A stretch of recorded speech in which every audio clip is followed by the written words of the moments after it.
All right, guys, can you see the notes or the presentation? Just the presentation. Yay. Look at that. I'm batting 100 today. Oh, now I'm messing it up.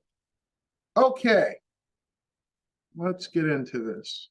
Let me make sure I'm looking at the right thing. And can everybody hear me okay? Yep. All right, I see some thumbs up. All right, so we're going to get into policy-based strategies today. My name is Joseph Hill. I've had the pleasure of meeting a few of you, and I'm excited to meet the rest of you as well. I'm the Director of Education and Community Engagement at New Mexico's Public Health Institute, which is the Center for Health Innovation. I actually have a ministerial background, and that kind of informs a lot of how I view things and how I do things. I was a very community-based minister, and I spent 2 decades working with families and communities and various populations within those communities. My educational background is ministry, business, and human services. For the last 10 years, I've been a rural and frontier health advocate. And for a quarter century, which, man, I sound a lot older when I say it that way, but for a quarter century, I've had engagement experience from different angles, whether it's a volunteer, a sector leader, a coordinator, a program director, even a fiscal agent. And so I'm kind of speaking from a lot of different perspectives, and I'm able to have a lot of different perspectives in this work, so I'm hopeful that that is helpful for you. When we go directly into policy, I've got a varied background with that as well. And so here's a few things that I've just done more recently. Starting at the left, you can see me at a press conference where we were engaging with policy around prisons, and we were in front of a prison. And so we did that with several media outlets watching us. Down there at the bottom on the left-hand side, you could see me addressing a panel of our state representatives and senators, as well as in the closest to me, that's our lieutenant governor. There in the middle there, I'm there with a local superintendent, and we were discussing local policies as regarding to the school. Right next to that, and I like this picture because you can tell I had no clue what to do with my hands in this picture. They're just kind of flopping out there because I didn't know what to do. But that was with our former senator, and so that was some federal work that I was doing. And then to the far right, that's with our former representative, that was a representative for my area specifically in the New Mexico House. So I've been doing probably for about 15 years total. I've been doing a lot of different policy work from a lot of different angles. I'm also realizing that in all of these pictures, I'm wearing a blue shirt, and I'm wearing a blue shirt now. That's not my favorite color, though. Interesting. Okay. So enough about me. Let's talk about you. This is something I'm very excited about, and it's something that I hope can inspire you as well, because this is a life-guiding quote for me from Margaret Mead, the famous anthropologist. And she said, "Never doubt that a small group of thoughtful, committed citizens can change the world. Indeed, it's the only thing that ever has."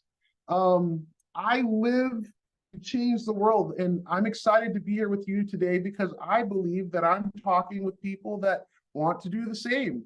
We're still crazy enough to believe that the world can be changed for the better, and we want to be a part of that work. And the small groups that we all represent are the ones that make the biggest impact. So it's always important to realize that, especially when we're dealing with large systems that seem to be very change resistant. It's many times people like us in rooms with other likewise people that drive that change. So our learning objectives today are to develop an understanding of a health council's role in forming and implementing policies that impact their communities. So we're going to specifically do this by understanding the difference between lobbying and advocacy. And then we're also going to have a brief introduction to key advocacy strategies. Now, Obviously, this is something that can go a lot deep. People have PhD degrees in this stuff. We're just going to have a very, very brief introduction. But my goal is to have you walk away with some ideas, and also to kind of help me understand who I'm talking to. I wanted to ask you guys a few questions, and I call it one conflict, one celebration, and one calling. And so we're going to do this through the chat primarily. However, I want to leave you the option to unmute and even speak to it if you feel so moved to do so. And I'm going to ask you these three questions, and we'll do this one at a time, but let me go through the questions first. I'm going to ask you to type in the chat or even briefly share one local or state policy related conflict that you want to solve.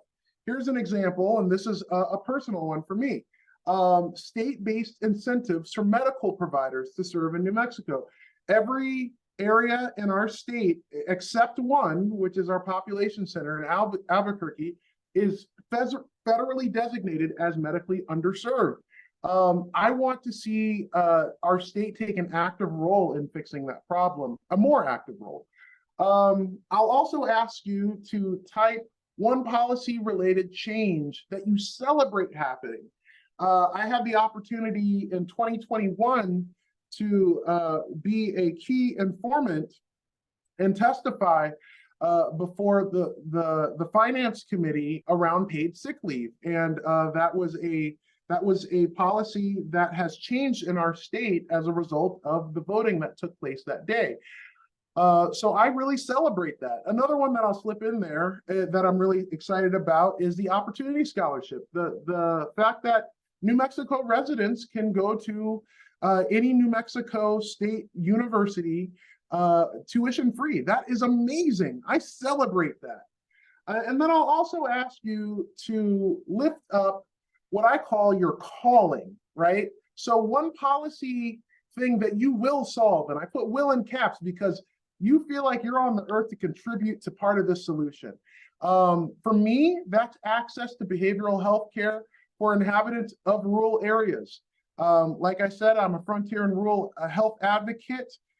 We have a broken behavioral health system. I want to make sure people in often forgotten areas have the same access to it that people in the metro areas have. That's something that I will solve. I've just decided that is my calling. So go ahead and type in the chat the first one there. What is a local or state policy conflict, policy-related conflict that you want to solve or that you would like to see solved?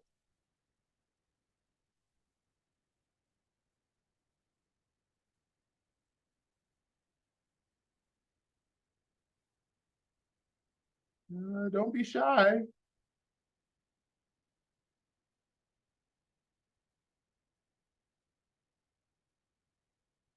Is my chat broken? Oh, I think I see a hand up.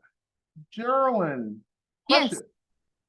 not a question, but I think I was just gonna speak out loud to the challenge, but I think now with the Go for it. legislative session, I think all health councils can relate to this, but increasing funding for health councils, specific to House Bill 137, around health Yes. council roles and functions. So that's definitely a high priority right now, at least for the Alliance. And I think a lot of health councils can speak to that.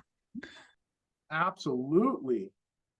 Yes, I was involved, and I used to be a health council coordinator. I was involved in health council back in here, we're going to give you $4,000 a year days. That was fun. So it's amazing where several years ago, health councils were funded quite a bit more, and then their funding got cut down to almost nothing. It's still nothing, but it's better than it was. So I'm grateful to see that change. All right, and I see a few things in the chat. I see my soul sister, Shelly Manlev, who is currently working on raising alcohol taxes. Yes, I echo that. That is awesome. Funding for mental health facilities and detox centers in Eastern New Mexico. My Quay County sister, Brenda, yes, I agree completely. Better control over the cost of medical services and medications. Yes, Laura, thank you. Yes, yes, yes. Medical transportation. Thank you, Rita. That is huge. That is an issue that is, it really affects the whole entire state. Thank you very much. Yes. Anybody else? All right, I'm going to go ahead and move on to the next one. What is one policy related change that you celebrate happening? Something that you're like, yes, I'm so grateful that this took place.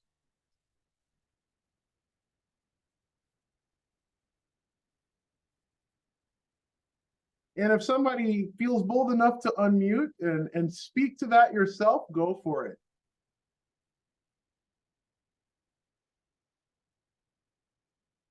Oh, that's a good one. Thank you, Laura. Smoking bans in restaurants and bars. Yeah. Yeah, talk about a public health win. Shelley, protection of access to reproductive services in New Mexico. Yes, yes. What else do we have?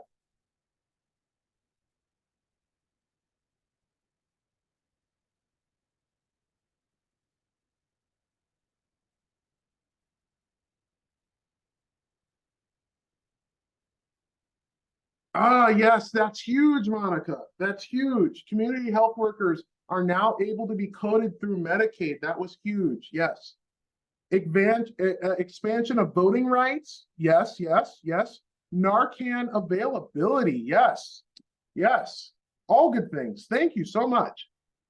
And lastly, let's see where the power in this virtual room here is going. Let's see how the world is going to change. What is your calling? What do you see? And it might be something you've mentioned before, but what do you see yourself engaging in to be a part of the solution?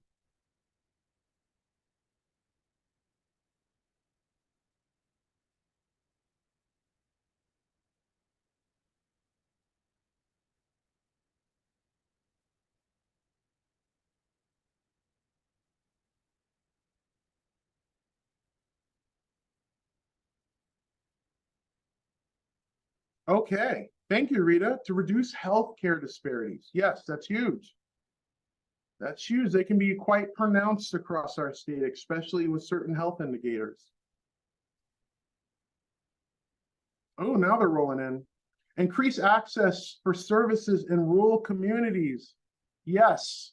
Amen, Laura. Communities will have planning and resources needed to better protect them from climate change. Yes, yes, thank you.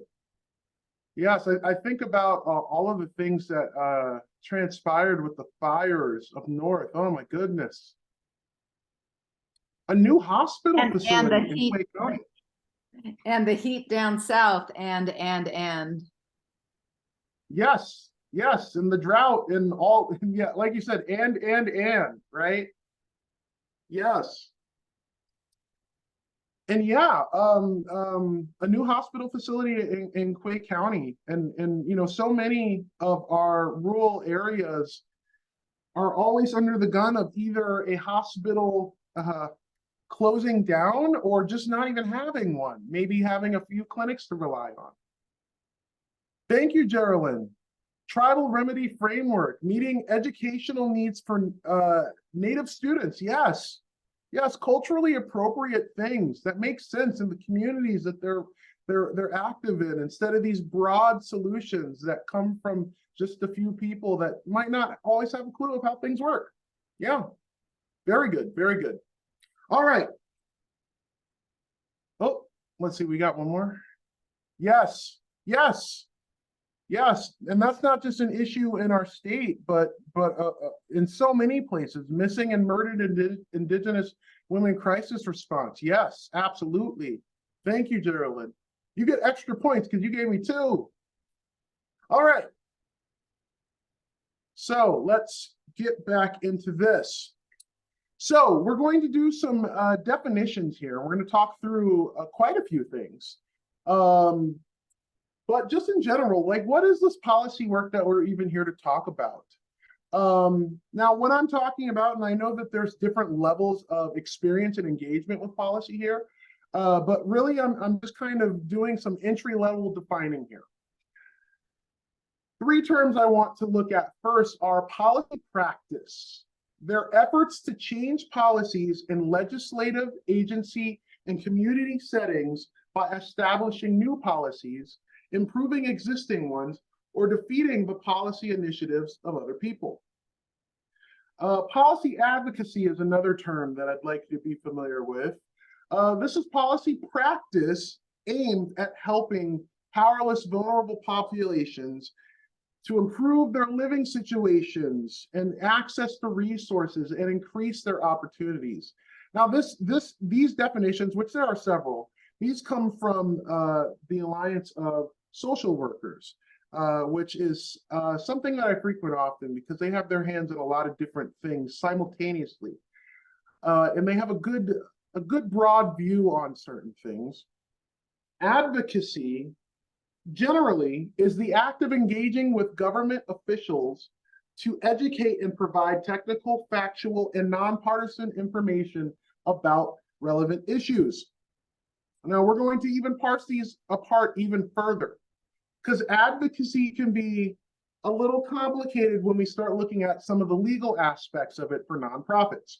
Advocacy and lobbying are sometimes used interchangeably, however, they are different. Advocacy is a general term that can be simply supporting a cause or speaking up for something you believe in, but there's no legal definition used for advocacy.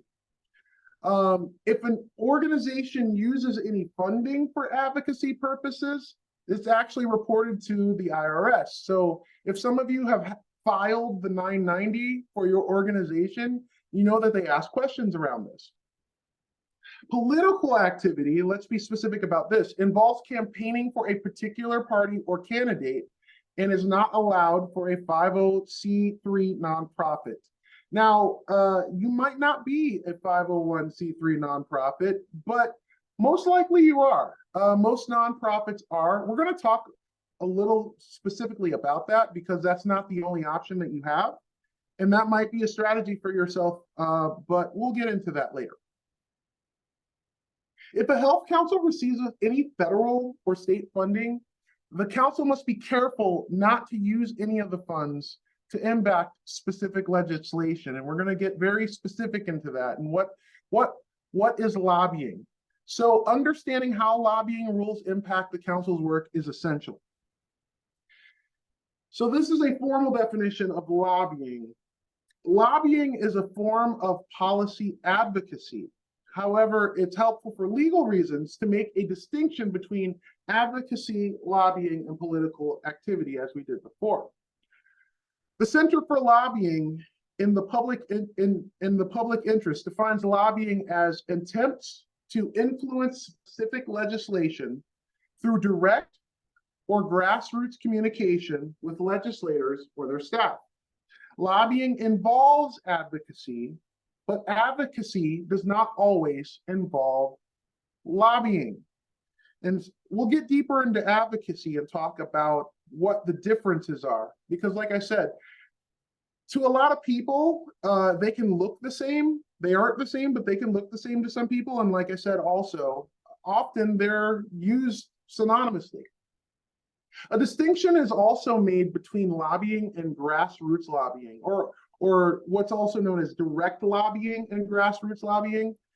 So grassroots lobbying appeals to the general public to contact the legislature about a specific issue. So let's say that you want to see all alligators painted purple. I just came up with that. You would make a broad appeal to your community. We need our alligators purple. Our alligators are green and we can't have that anymore. We need them purple. Lobbying, direct lobbying, refers to direct contacting of government officials or staff to influence legislation. So this is me calling up a representative or a senator and saying, hey, you know, I saw a blue alligator the other day. We can't stand for that in our community. We need purple alligators, right? Now, here's an interesting thing, though. appeals to the public related to a proposition, ballot initiative, or a referendum are considered direct lobbying. So let's say that there's a proposition and it's called Proposition AP for Alligators Purple. And you want everybody to vote yes on Proposition AP. Well, appeals to doing that is considered direct lobbying as well. So those are lobbying things. These are the things that are prohibited for 501c3s or people that receive federal funding, as I mentioned before. However, there are distinctions. And in the 1976 lobby law and in the 1990 IRS laws related to lobbying, nonprofit organizations can lobby. However, there are specific conditions in which lobbying can occur. I'm not going to get into all of the details around that, but I will kind of give you a brief explanation of what that can look like.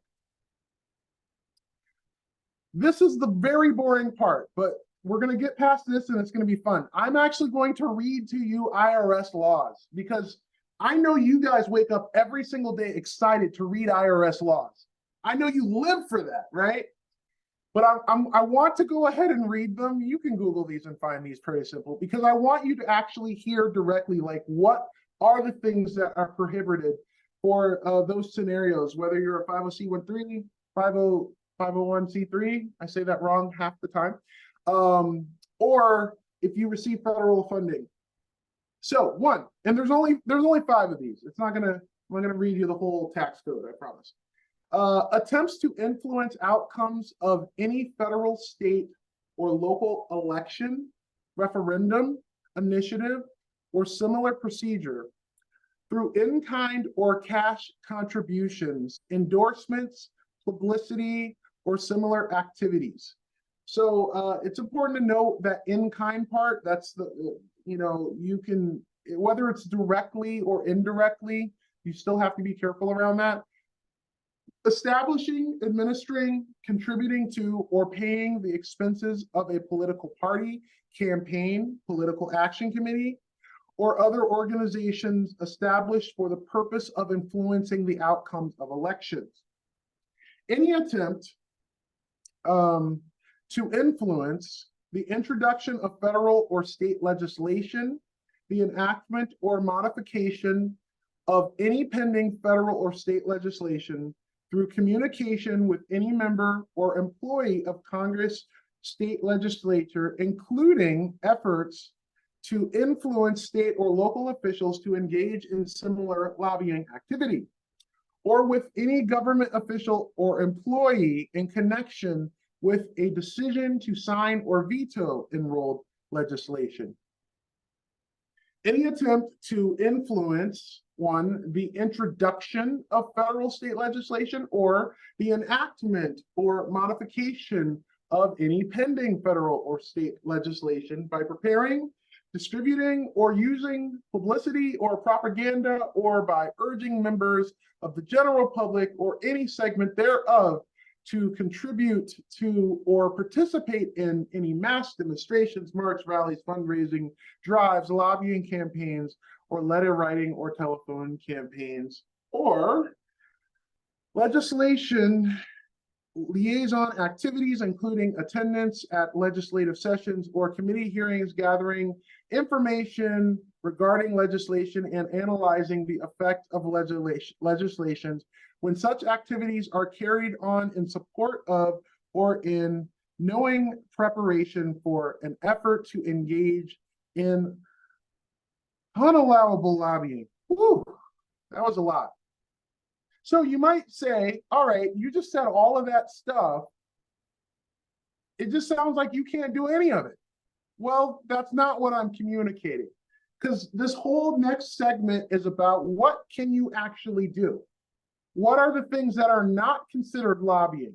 Now, these things can look very similar to all of the things that I said that you couldn't do. However, they are different. And so the key thing is not necessarily how they're similar, but how they're different.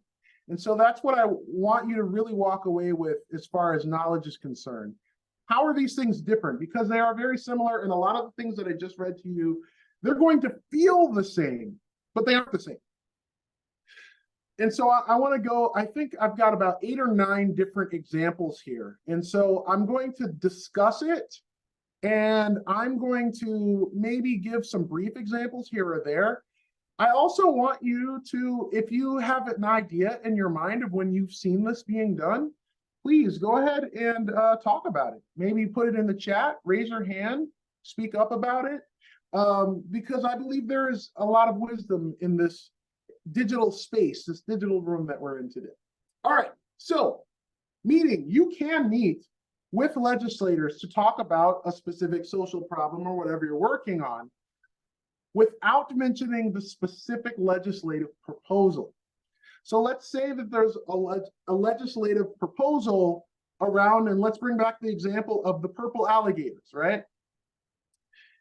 You can say, hey, I want to give you information about purple alligators and the pros and cons of alligators being purple. This is what happens when all alligators are purple. If alligators aren't purple, this is what happens. You don't have to mention a specific legislative proposal to do so. Oh, let me go back here. Providing a legislator with education materials about the specific piece of legislation, again, without calling for specific action on the legislation. Again, you aren't there to lobby, you're there to educate, right? You're educating them about, hey, this thing that is going on with purple alligators, if this happens, this is how it'll impact the community and the constituents that you represent. If this doesn't happen, this is the various ways that it could affect them as well. Responding to requests from a legislative committee or subcommittee for information about a specific piece of legislation. I gave you the example earlier where I got to speak before a specific committee about paid sick leave, for instance, right? A big part of this is getting in contact with your local legislators to let them know that you are able to provide testimony about these specific things, and that you would like to do so, maybe explaining to them the reasons why you are appropriate to do so, creating those opportunities for yourself. Many legislators, if you haven't built relationships with your local legislators in the state, are very open to these things. Even on the federal level, they're very open to these things. They like to have stories, especially if it's a cause that they care about. They like to have stories to influence other people's thinking around this. Whether it's a personal story that you've experienced, a story in your community that you want to highlight or uplift. For instance, with the Alliance, every year they bring people from health councils. Some of you have participated in this, and they'll express and explain, why it's so important, what health councils can do, and what they have done, and why they need to be supported. Publishing and distributing a newsletter to your own membership, providing information about specific pieces of the legislation, your organization's position on the legislation, and names of legislators who support and oppose the legislation, but not a specific call, like a request to write or call legislators. Now, here's the thing. I guarantee you, some of you have received things in your mailbox around voting season, where it'll show you based on specific issues how somebody has voted in the past, or a specific, maybe it's from a specific organization. They might say, hey, this is coming up during legislative session. This is what we support, and this is why we support it. You are able to do those things. Depending on your status, you aren't able to have a specific call to action. However, if you have certain statuses, you can. But again, the issue is if you receive federal funding, which my understanding is every one of you that are a part of this grant do, you can't under that specific entity. Any questions before I move on about any of the things that I've brought up so far?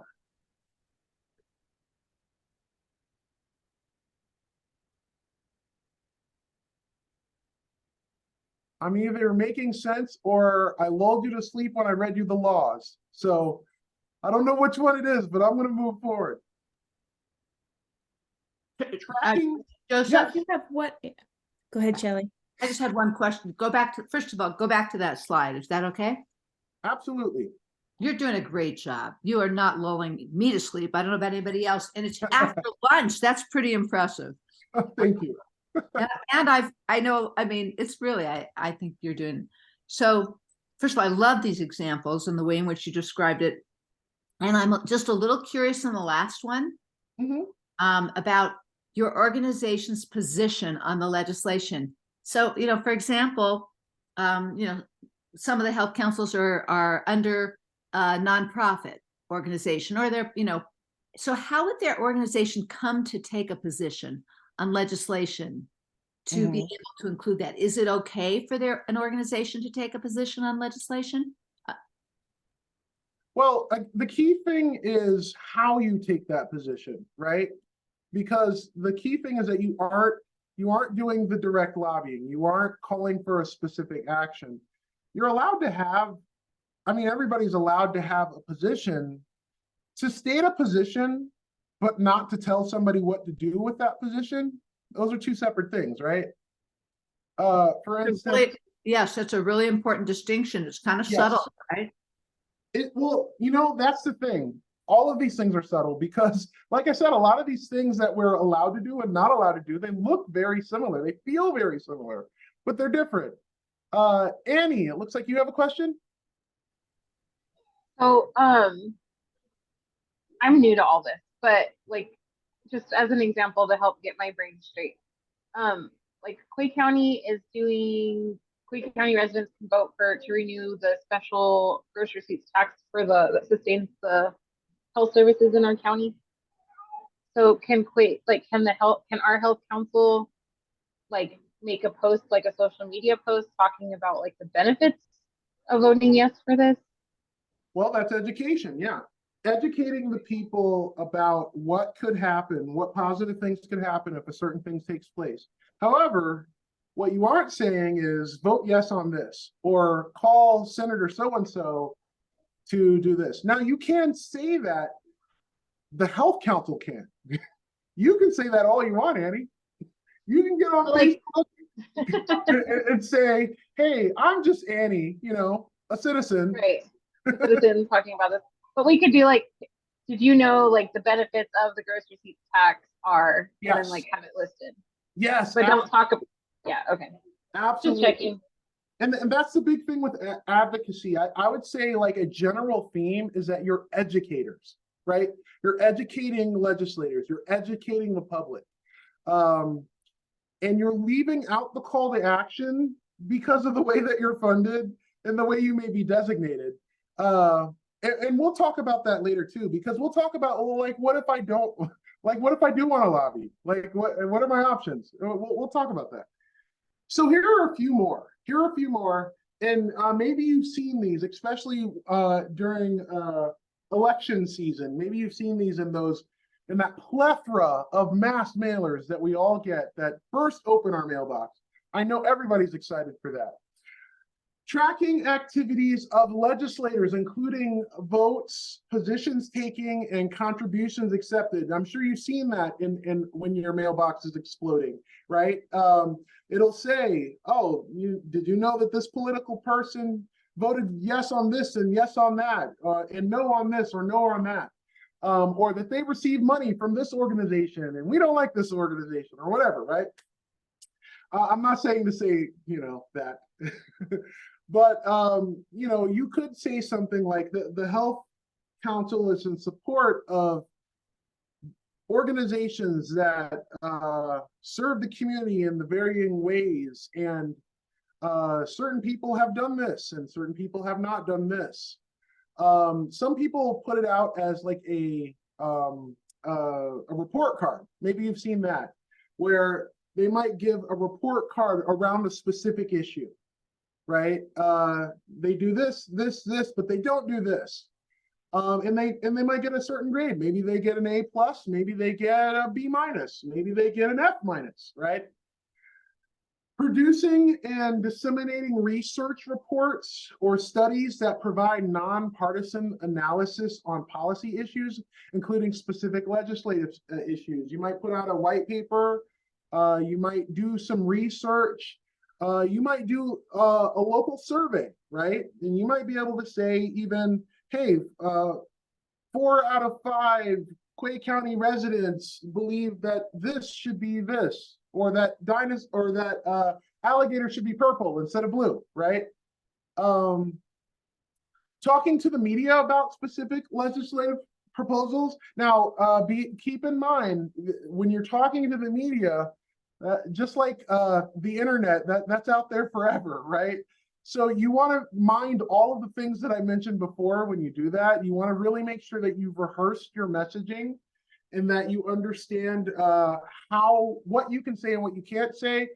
Because especially with some journalists, they're going to ask very direct questions that could get you in trouble if you aren't very, very confident and sure on what you're saying. But that is a very good strategy, whether you're talking to the local news outlets, doing radio interviews, that can be huge. What makes sense for your area.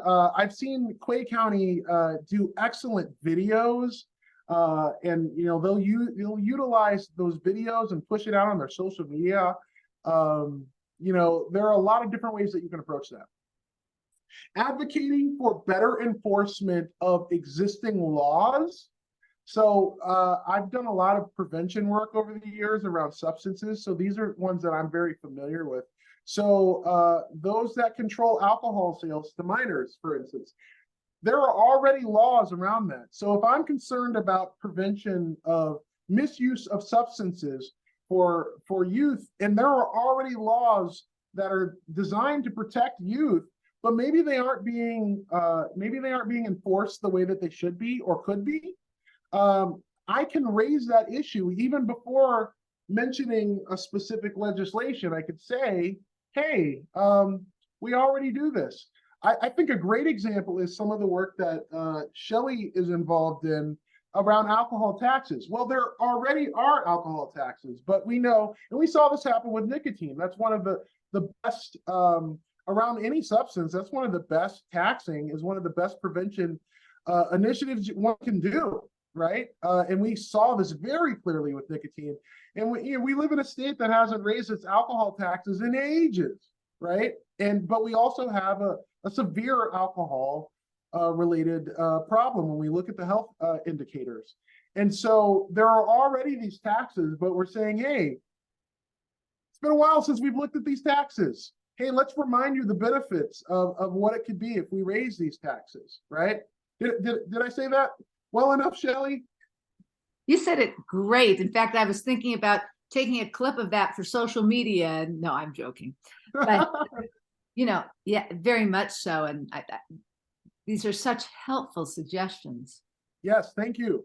And I'm sure you've heard Shelley talk about that. And if you haven't, please, she has a lot to say about it. And I am all for it. I am all for it. You all have a lot to say about it because you see the harms. Yep. You see what's going on in your communities and can imagine and dream of a community in which alcohol was less of a problem. Amen, sister. Advocating for enacting and enforcing private or voluntary policies. And so using the example of substance misuse prevention, alcohol purchase restrictions in stadiums, or one that I've seen locally where they have ordinances specific to that community around serving minors, or maybe an ordinance. This is one particular ones in my community where you can't have alcohol at local parks, for instance. And those are voluntary. There are no federal laws. Oh, I see something in the chat here. Tobacco and smoke-free colleges. Yes, very good. Yes, so these are private or voluntary policies that aren't there that you can advocate for. to support what you're working on overall, those callings that you all have, right? Conducting public education campaigns to affect the general public's opinion, like mass media educational campaigns about the importance of not providing alcohol to minors. So I might not let's use a specific thing. Let's say around alcohol taxes, right? I might not be in a position where I can say, I am this person of this place, and you need to do this around this, but I can educate the public around, hey, this is what happens if the taxes are raised. Nobody likes taxes. Nobody wants to see their taxes go up. However, this is what we can see in our community if we were to address this particular issue, because most people don't know that, right? People just think taxes are there to make our lives miserable.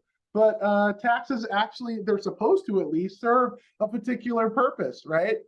And so educating people on what that purpose is and what can be done with it, and maybe the checks and balances to ensure that particular things are done with particular monies, for example. So let me get into this part. And like I said, those are examples, and there are many more. Those are just some. Those are some ideas that I'd like you to walk away with.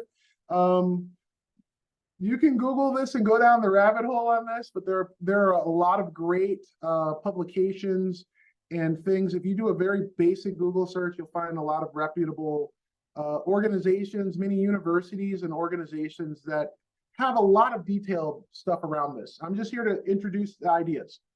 But what if you do want to lobby? What if you're like, hey, that's not enough for me. I want to actually do the lobbying. Well, you still have some options. The first thing to understand is that there are different designations as nonprofits, and I brought this up earlier. There are over 29 different nonprofit classification codes, starting with 501c3, which most of you probably fall under that if you have a nonprofit, but it goes all the way to 29. Why do you need that many? I don't quite understand, but they're out there. There's actually a pretty decent Wikipedia article that sums it up. Wikipedia is not the best place for information, but it's a great place for summaries. Sometimes make sure you check those citations, people. But this one sums it up pretty well. The classification for a nonprofit is awarded based on that organization's purpose. I have started my own nonprofit years back, and I've assisted many others in starting their own nonprofits. And one of the things that you have to be very clear on to even apply for nonprofit status is what you're doing and why you're doing it, because that's part of what classifies you in the first place. And if you've ever gone through that process, you'll see that they kind of ask a lot of questions about that, and they want you to be able to explain that. For those reasons, some nonprofits are created for the sole purpose of advocacy. I'm running low on time, so I got to really speed up here. They're created for the sole purpose of advocacy and lobbying, and they follow different sets of rules than others. For instance, a 501c4, they're able to do some of this work. And so I've seen organizations where maybe they have a 501c3, and the same people with the same board that work out of the same office, they might apply for a 501c4. And you can do that. However, please work with a consultant and a lawyer if you're going to do that, to make sure you aren't going to end up in jail. Because that's important. I'm not that guy. Don't ask me. Ask them. Or you could be a private citizen, like I mentioned before. Citizens can both lobby and practice advocacy. Become familiar with your legislative system, so you can do that as an individual. You can be the coordinator of a health council and still make a statement or do an action, as long as none of that money is involved in that situation. So you can raise money as a private citizen, which happens to be president of this or coordinator of that, to lobby or advocate for issues. So go ahead and have those bake sales, y'all. You know, sell your candy, sell your popcorn, or whatever people do. Sell your tamales. That's what we do in New Mexico. Sell your enchiladas, and go out there and do your calling. I don't have time for questions, but if you do have time for questions, Have time for questions. Go for it. oh, do I? Okay. Yeah, that's all right. All right. Absolutely. If I have time for questions, then I will go ahead and open that up. Also, you can feel free to reach out to me. There's my email. There's the website for our organization if you'd like to know more. Yes, questions, comments, concerns, complaints. I'll even take compliments.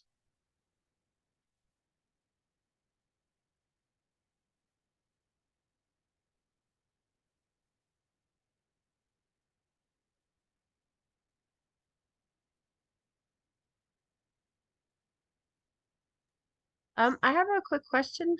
Yes. So around, if we would actually like to directly lobby. So obviously I know I have the choice to go in front of city council and say like, hi, my name's Janice. I'm here tonight as a citizen. Mhm. You know, I'm speaking from my own direct perspective. You know, if I don't want to get my organization in trouble. My particular health equity council is a 501c3.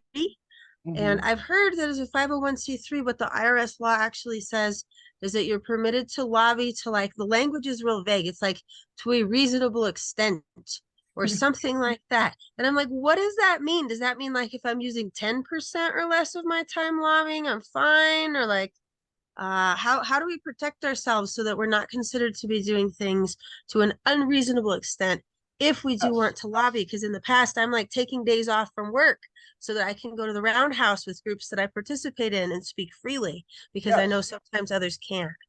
Yes. So Janice, I am that person too, and I know that feeling and I know that struggle.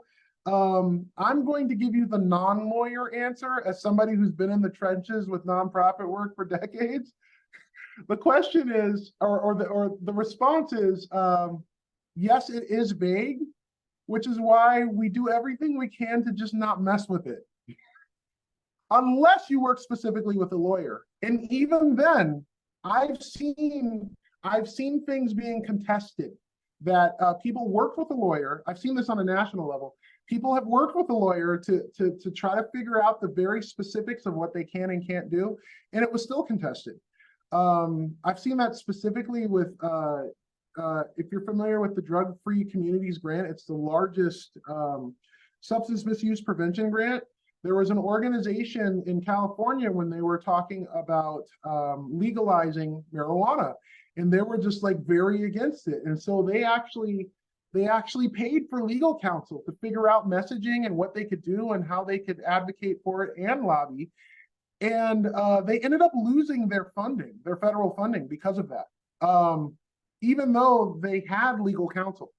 And so I always use that as a cautionary tale from my perspective as somebody who's been involved in nonprofit work.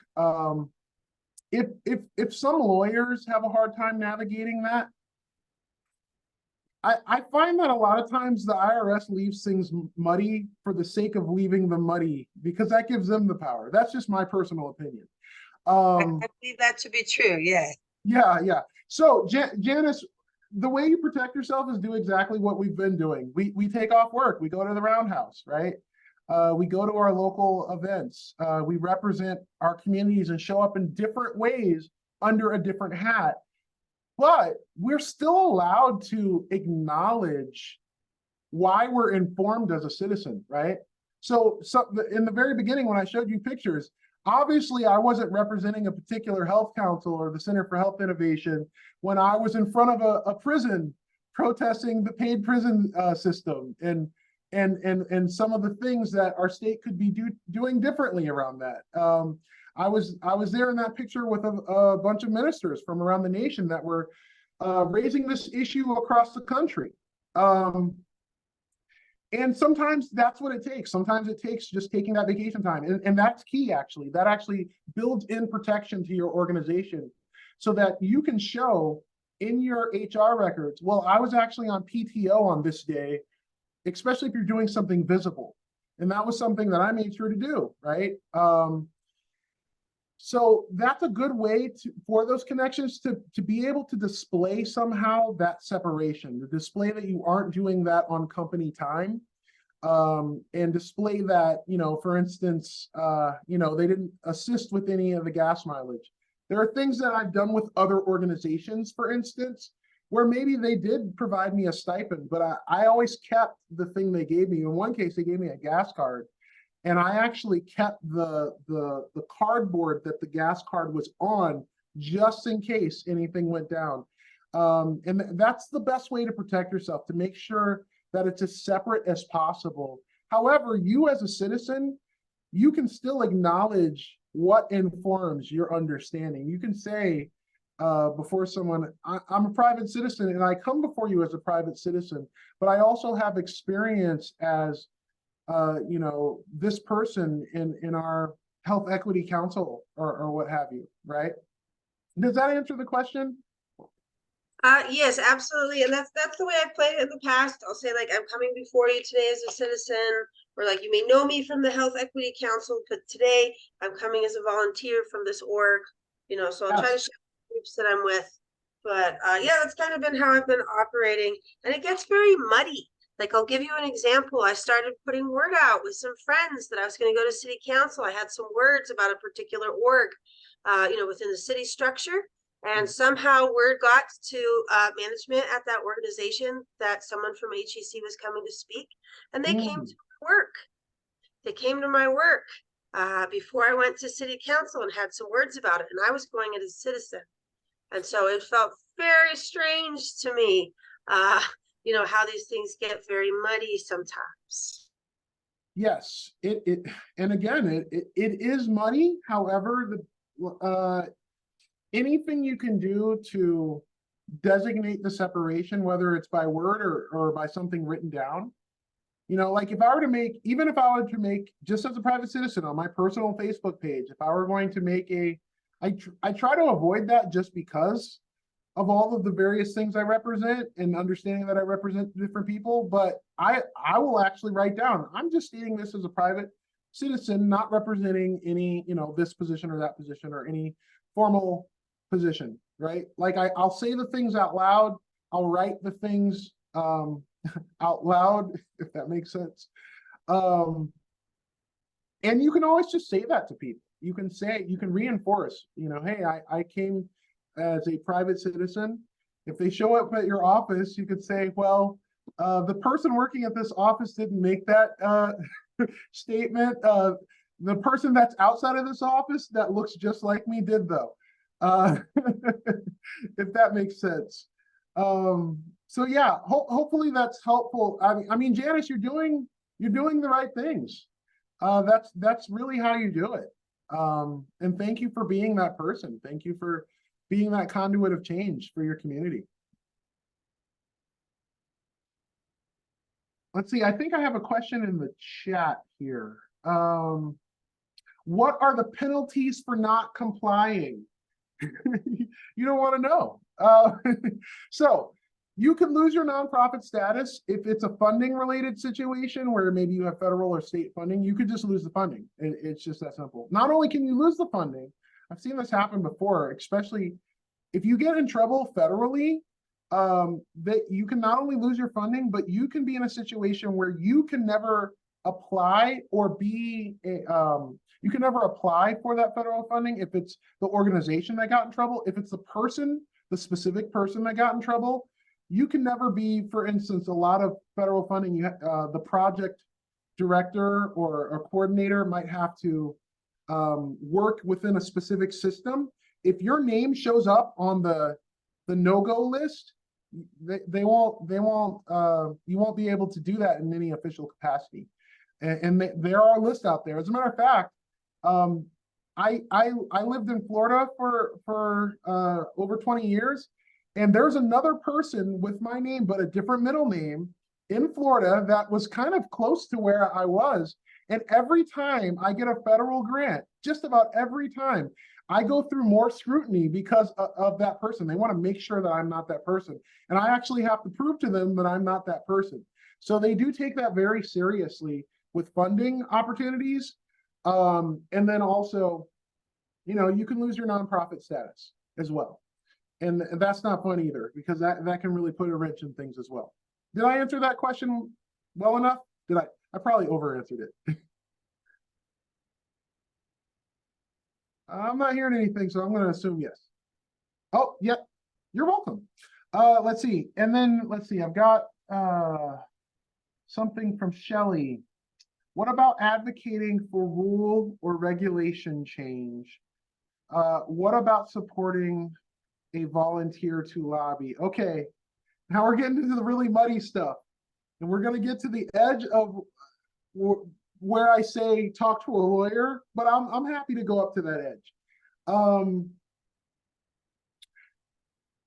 Advocating for rule or regulation change, I would say falls under everything I've mentioned before, right? It's not what you're doing, it's how you're doing it, right? You're able to advocate for it, but everything still applies as far as your specific call to action, right? Like making sure that that doesn't happen, whether it's to the public, which would be considered direct lobbying, or other direct lobbying to an actual legislator. But then also with the grassroots lobbying as well, making sure that it's a call to somebody else's action, but not their action. Does that make sense when I phrase it that way? You want somebody else, for instance, a legislator or, you know, a specific agency to do this or that, right? And change a regulation. However, you aren't asking other people to do X, Y, or Z, or you aren't asking the legislator X, Y, or Z to do that. You're just acknowledging that they have this choice and that they can make it, which those are two separate things. And that's when we're getting really subtle. So it's really important to really think through your messaging and your language, have other people look at it and ask them, hey, would you think that I'm saying this when I say this? And if it's still unclear for you, that's when I do say, yeah, talk to a lawyer. Because again, you don't want to make good progress on something like this, and then somebody out of nowhere that's against your cause, because I know y'all are in a part of this work, know that there's always somebody against you, right? No matter what good you're trying to bring in the world, there's always good against people against you. What about supporting a volunteer to lobby? Who's supporting them? That's the question. Is the organization supporting them, and how are they supporting them? Are they supporting them financially? No. Are they supporting them in kind? No, can't do that either. That's if you go back and read the specific laws, those are the things that jump out. Are you supporting them morally? Are you supporting them with celebration of their work? That's a different thing, right? Are you supporting them with hugs and kind words?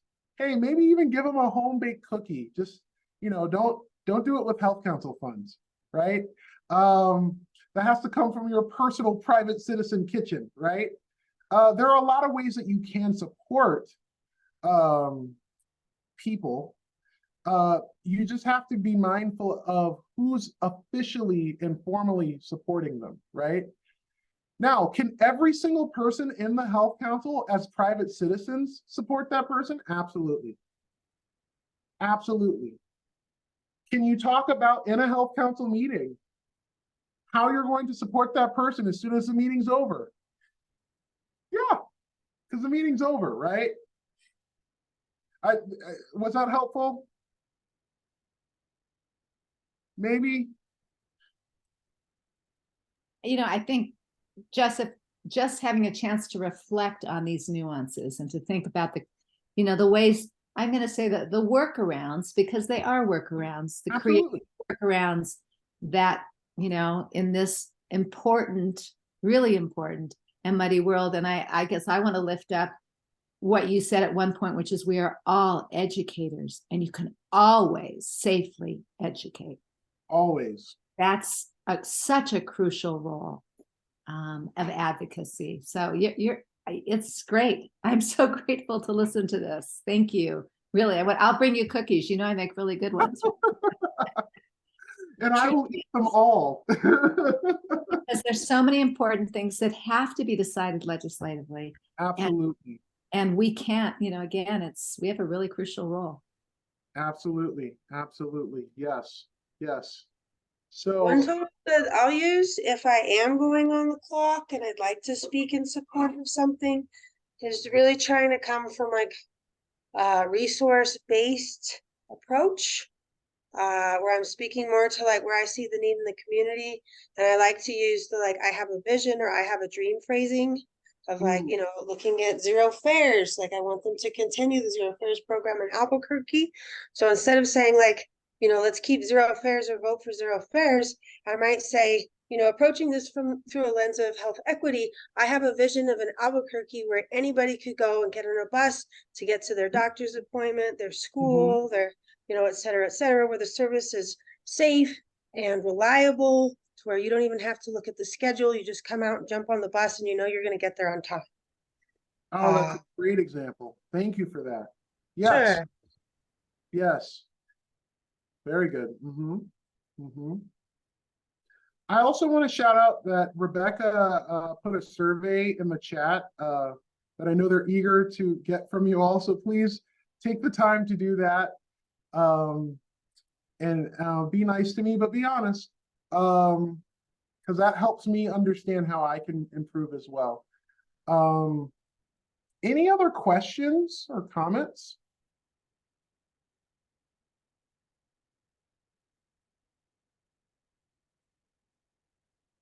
All right, if not, I'm going to turn it back to our awesome host. Thank you all for your time. I've enjoyed spending it with you guys. Digital high five to all of you. I promise when you see my hand doing this, I'm not slapping you in the head. I'm high fiving you.